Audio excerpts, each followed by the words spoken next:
and you can go ahead and just follow my video without me actually being there. That sounds great.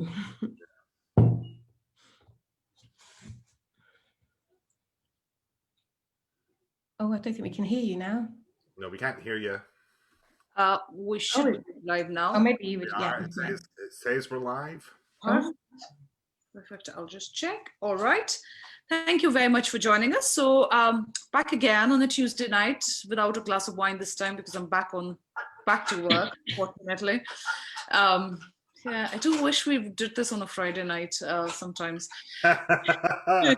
just would be a good excuse for something better.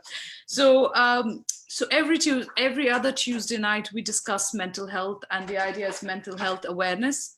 And I've got my daughter at the back who's decided to just go through all her pens at this time, and the rustling noise. But yeah, sorry. So this week we've got you, Cara, with us, and the idea is to bring the community together. So Karl, you're going to speak to Cara and sort of more from a mental health awareness point of view, and what craft and art can do for us and how it can help us.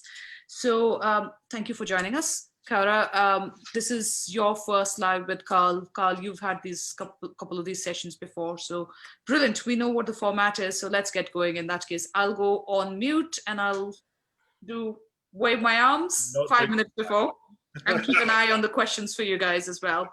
Thank you. Thank you very much indeed. So hello everybody, it's lovely to be back in again already. I can't believe this is us into our second kind of meeting with a second maker, an artist, which is fabulous.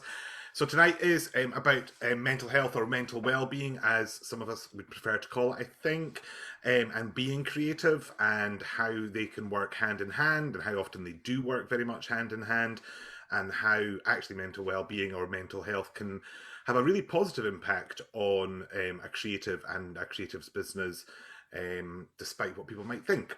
So I just awareness, and be aware that some things might be said in this meeting that might be triggering for some people. So just be really aware of that, you know, if an honesty comes through from one of either myself or Cara, that if it triggers something, you know, just to really kind of take care and know that we're trying to hold you, but we're also trying to speak our truths as well. So Cara, it's really lovely to see you, and really lovely to have this opportunity to interact with you and talk and just get discussion going and seeing where it ends up, and not being too kind of prescriptive with it, and just see what kind of little gems that might come out of it, or what truths might come from it that make us go, wow, actually I never thought of that. So without further ado, shall we just go ahead and do our questions? You happy with that? Yeah. I just let you know, I'll probably go off on a tangent, so great. We'll be back in. No, tangents are completely allowed, absolutely allowed, without a shadow of a doubt.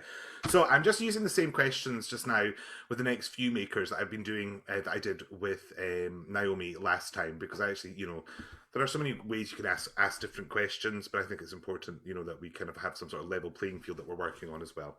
So question 1 is, our theme is mental health and being creative. What is your specific journey in relation to your mental well-being? Okay. Right. Okay.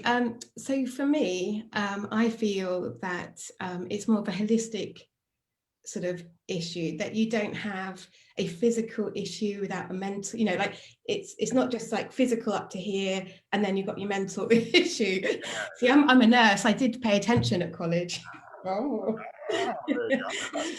And it's also sort of spiritual as well. So I feel that it's more of this sort of holistic approach, that say if you have an injury, like say I break my leg, actually my mental health is probably going to be affected because of that as well, and vice versa.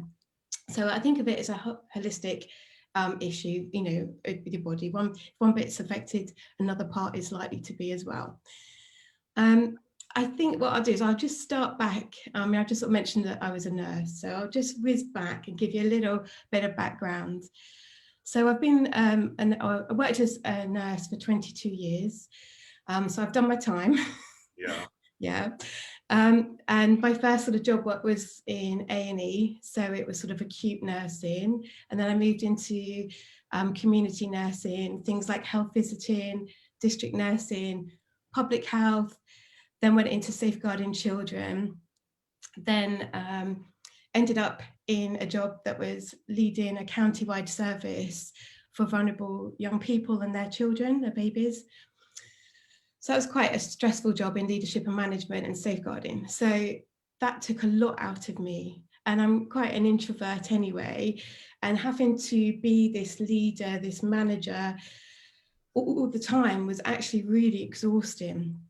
Sort of travel trips to London from Cornwall, it took a lot out of me. And so actually I found that quite stressful at times. It's a job I loved, but was very stressful. So it was kind of like, I love this job, and actually I also find it exhausting. And it was also just, I sort of had this realization, I suppose, for a few years before I even started making any inroads into creativity, that I felt sort of a bit trapped. That, you know, when you think of like nursing and things, you think of uniforms and you're all the same, and you sort of lose your identity a bit, and you have to behave in a certain way, and you have to do things a certain way because you have to follow the rules, otherwise you can be struck off. Not that I was going to do anything radical or anything like that, but just little things like, you know, like last year and everything with the protests, like climate change and things. It's like, can I do that?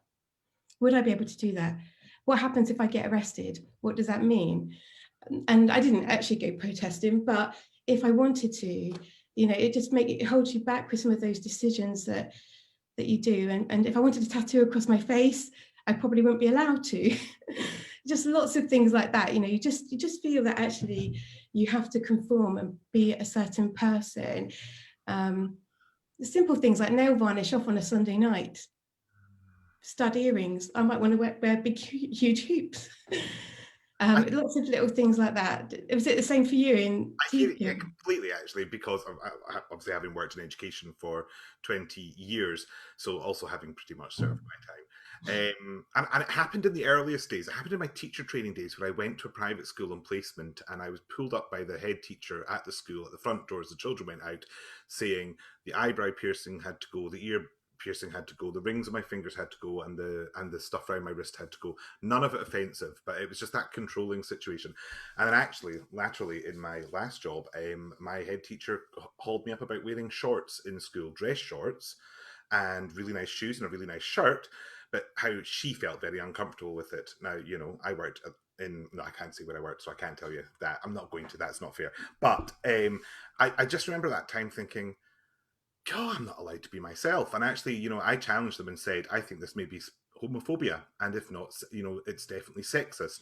And when I went to look at their policy on clothing, nothing was said about men wearing shorts, but there was plenty said about women who were wearing strapped tops and who wore skirts above their knees. And lots of the female staff, it was a female-dominated staff, were wearing skirts above their knees, they were wearing strapped tops. And I had no issue with any of that whatsoever. But here was me, you know, this fairly loud, you know, brashy gay man who worked in the school, and this born-again Christian who just didn't like it. And that's, you know, one of the many reasons why I had to get out. So yeah, I hear you. When you can't be yourself. Yeah, and I think when you said you can't be yourself, one of the other things was I didn't know who I was. Right. Yeah. Right. So I couldn't be myself, but I didn't know who I was. And I went to this study day, and I was just sort of nibbling at the sandwiches and everything, chatting, making small talk, which I don't like doing anyway. I said that to you the other day. Don't like small talk. And I was having sandwiches and everything, and I sort of just thought, I better ask this person something. So I sort of said, oh, what do you do? That's, you know, then she'll talk for half an hour and I can just sit and listen and go, yeah. And she then, and then I knew what job she had, and it was a very sort of successful role within the organization. And I knew that's what she was going to say, but she didn't. So I said, what do you do? And she replied something along the lines of, oh, I surf, I'm make a badass marmalade or something, and something else. And I was just like what? Like, she didn't even mention anything about her job. She replied what she does, what she chooses to do, who she is. And I didn't know what to say in reply, you know, in response. And I came home and I was just thinking about it. I dwell on things and I sort of think and overthink things. But I was thinking, well, I don't know who I am. I don't know how to reply in that same way, because all I was this successful nurse who was a Queen's nurse, who had achieved this, had got a degree here, got a degree there, had just basically spent my whole life from sixth form working my butt off at university and at work.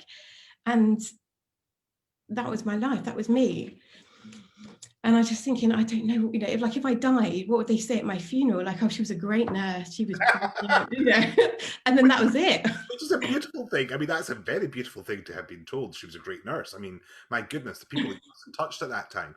But, for me, from hearing your story, I'm like, wow, you really have taken like life by the balls, and you've gone, not doing this anymore.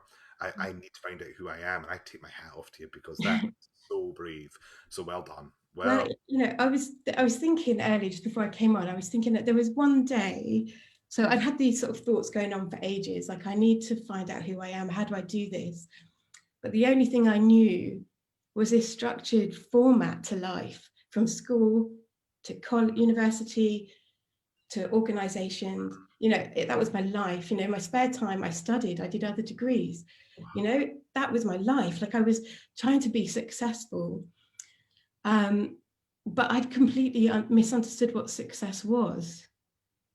I was so far from successful that, it was ridiculous. So anyway, I was sat in this meeting, this board meeting, and I was in this like clinical office with these huge, big open, like these big windows, like floor to ceiling, with like the little strips sort of between them.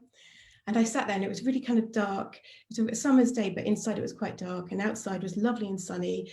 And over the top of the city, you could just see like little strips of green from the fields and the trees and a lovely blue sky. And I thought, I feel like a bird trapped in a cage with these little lines in the windows, looking out, and I could see that there was something out there worth getting out of my cage for. And I was in this meeting, and everything in the meeting seemed grey. Like the feeling, just like we've all been there, we've done it before, we're working towards something we know is not going to be implemented, but we've got to do it. We've got this date for this action, we've got to do that. And it's just like, I am choosing to stifle myself, and the decisions I'm choosing and chasing are actually costing me my freedom. So I've got the safety of my cage that I've always known, and I'm going to have a great pension, all of this. And it's like, but then I won't be able to live, like, potentially. And it was just all this, anyway, so I think it was, Hugely, ridiculously brave thing. So ridiculous. If you weren't doing any of the creativity before, and you were doing all what sounds like literally just working 24 hours a day, and you've gone and done this, bloody hell, people. I mean, that's phenomenal. At least in my still being creative, I was still being musical, I was still doing that stuff. I was just sick and tired of the being trapped in this book that said I had to be a teacher like this. You've gone, I'm out of all of this, because and you didn't know any of it before. I just think, oh, that just like really excites me. Yeah. So I ended up going part-time doing that role. I was the main earner as well, so that was also a kind of real responsibility. Yeah. Like, we had a great lifestyle. Well, we didn't really, but we used to spend money, like, but the more you make, the more you spend. So, well, you know what? I was time poor, so we spent more. yeah. So I didn't have time to plan shopping. I didn't have time to do this or that. So you throw money at it. But yeah, so it was just about really sort of coming back and figuring out what was important, what my priorities were, and what you actually need. But I think I was talking to someone the other day about, it was almost like I used to work really hard, and then at the end of the month or something, I would spend money to reward myself for working hard on something I didn't really want, that kind of gave me maybe like a 5-minute, I pressed buy, and it was like, oh, that's great, I've got that coming. It's an instant fix, and I completely get that.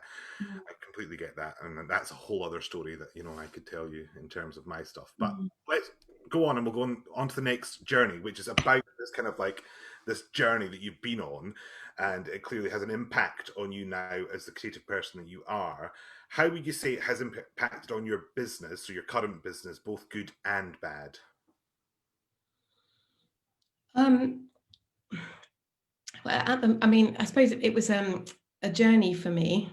I think bad would be when I didn't really know what I wanted to do. Like, I had to go to lots of different workshops and things to figure out what I actually enjoyed. And it just happened I walked into a pottery class one day, picked up clay, and it was like love at first sight, really. And so, I did find my thing.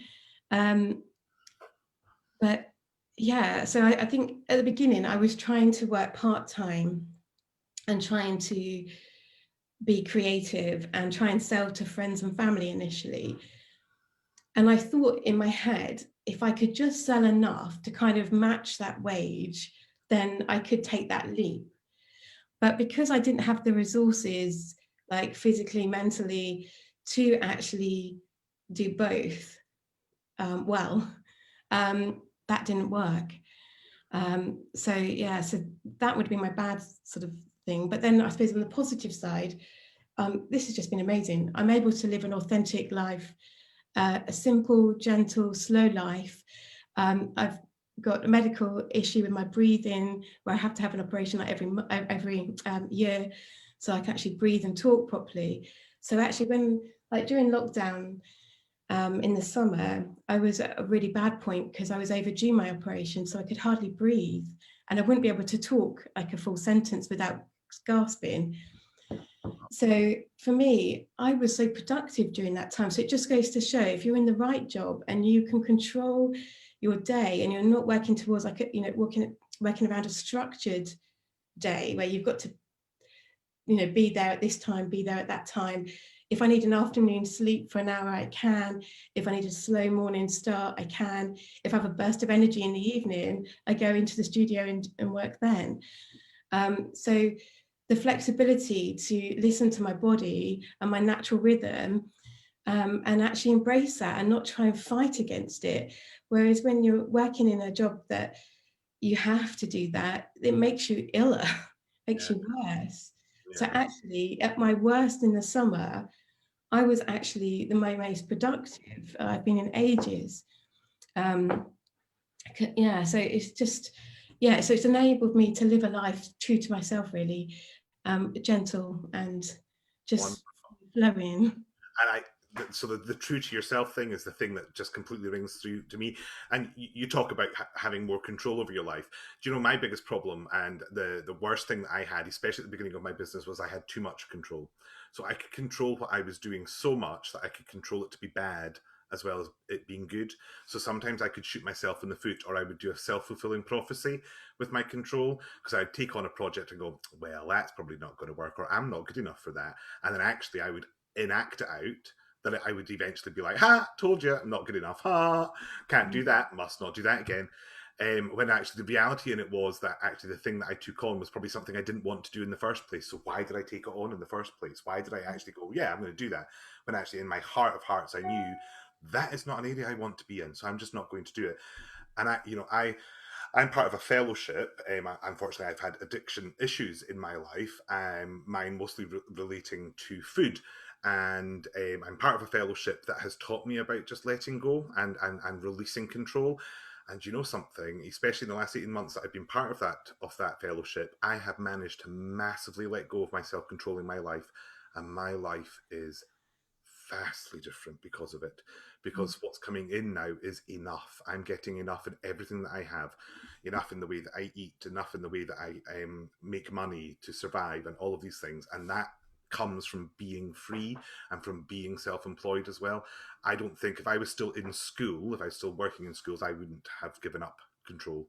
I'd have controlled it even more and even more and even more, and it would have just got worse and worse and worse. And I probably would have ended up being fired, not for doing anything to children, but for being completely inappropriate towards a manager or somebody like that, telling them where to stick something or whatever, because I just couldn't take it anymore. I just couldn't take it anymore. So it's amazing what it can do. Right, question 3. What advice would you give to someone who is in the same position but hasn't quite released themselves to allow their business to flourish and grow, no matter how small that growth may be? Um, I think it's, for me, I suppose it's also just about thinking about fear.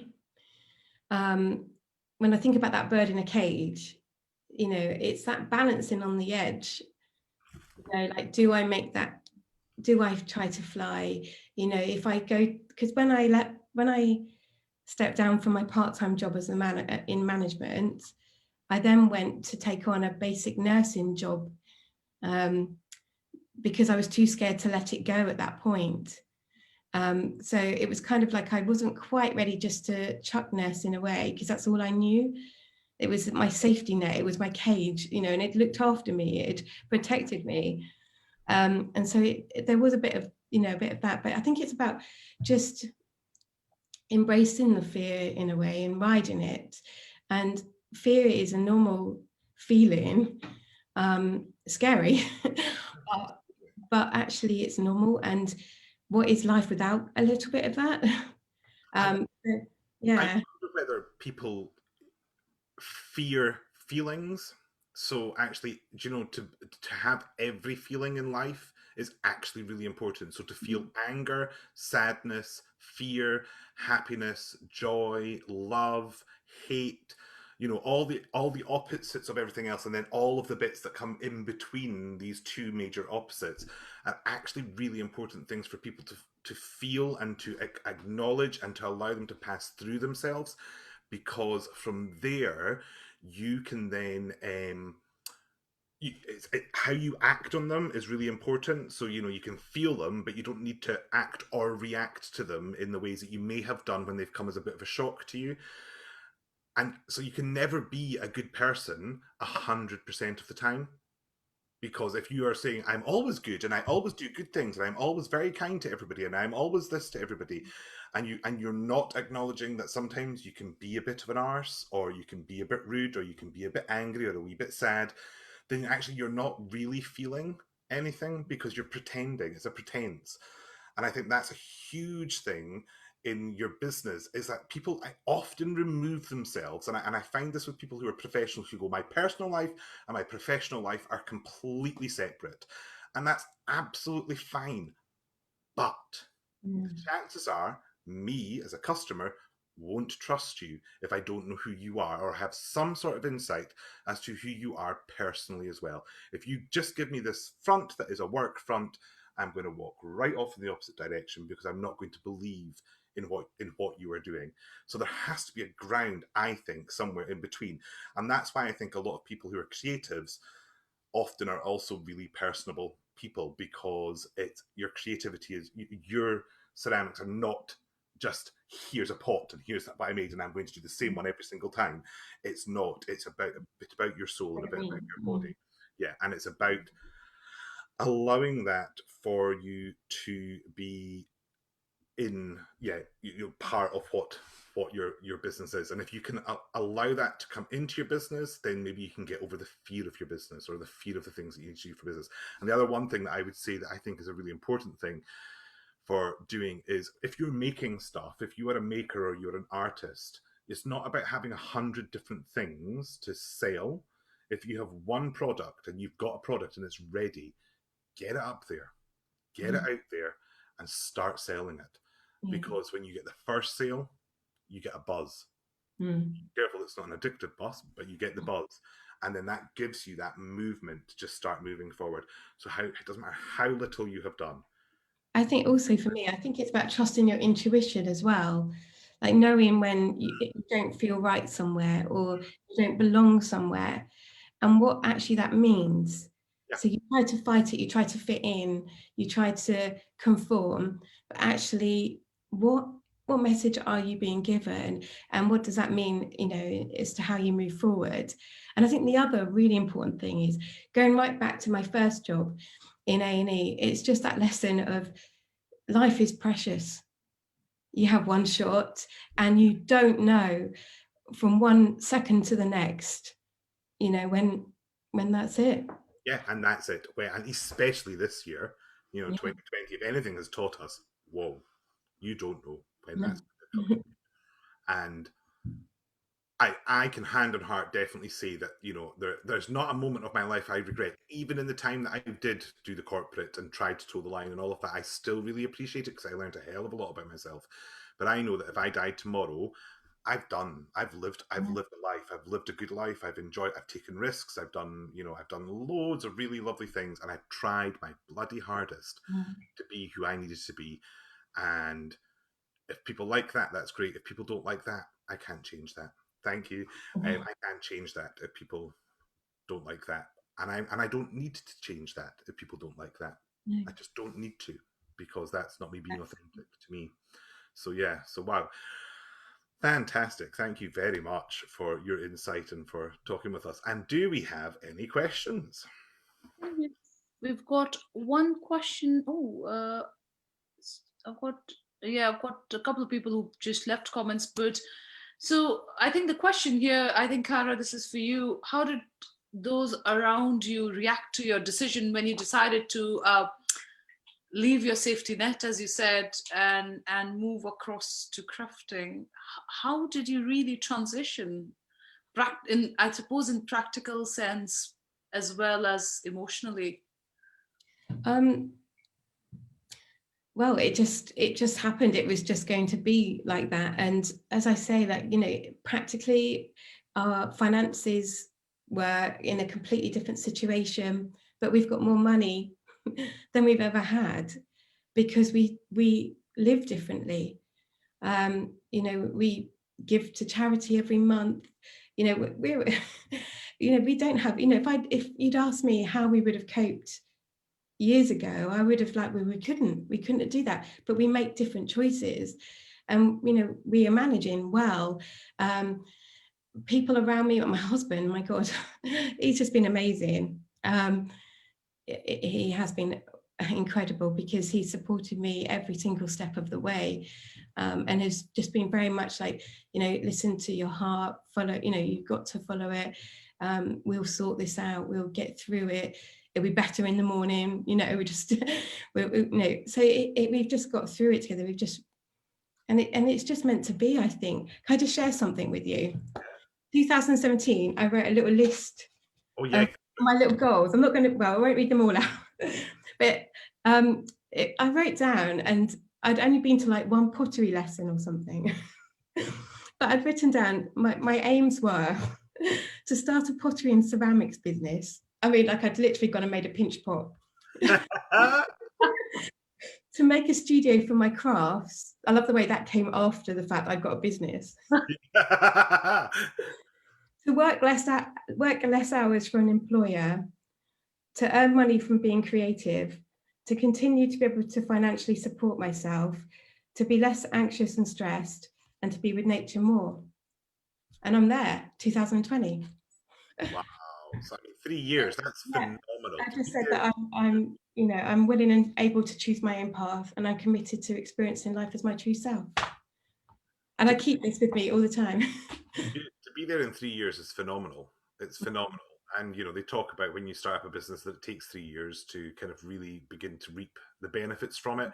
And so I started mine in 2013 for my music, teaching and consultancy work that I was doing at that time. And then in 2017, you know, transferred to all full-time self-employed, including the sewing stuff, which came, you know, out of kind of just from experimenting and then going, oh heavens above. And it's now this year, the worst year possibly going, and it's this year that I'm beginning to really reap the benefits, both financially and professionally, whilst still being me, and whilst feeling that the silly me can still be out there but taken seriously. So I'm seriously silly, and I like that. I really like that, because I like to be seriously silly at my work. I was, to a certain degree, with, you know, with plenty of people, but people always were like, oh, poor Karl, he's just a little bit kind of off the wall. Whereas now, and they weren't wrong, but, you know, I was also a bit more of a radical thinker, I think, in my employed work, which people find really, whoa, you know, we've done it this way for years. And I'm like, yeah, this is the problem. This is why we have problems, because it's been done the same way for 30 years now. So let's do something about it. But, you know, so, I still have unresolved issues there. I think it's possible. Anyway, you know, c'est la vie. It is what it is. So yeah, thank you very much indeed. Thank you for joining us. I think that's probably our time up. Yes, it is. Thank you. Thank you very much, Cara. Thank you very much, Karl, as usual. You were brilliant. Cara, thank you very much for sharing. You know, it's turned out to be a very, very nice way for me to sort of know the people who are in the community and, you know, sort of know the stories behind each one of the members rather than just build a community which has people in it. It has people that I know and I personally sort of see where they're coming from and what their challenges are and where we can support them. And mental health awareness is something that I think is so key, especially in the lockdown more than any time ever before. So thank you very much for your time. We chat again in a week's time, Karl. Yes, absolutely. A week today at 12 p.m. I think for the next bit, isn't it? Yes, for the serious bit on how, just a bit of exchange on business tips and what works for you and what has worked for Cara, and just to see what we can glean off each other. Yeah. Brilliant. Thank you very much. Good night then. Thank you very much. Good night and have a lovely week. You too. Bye-bye. See you later. Bye, everyone. Bye.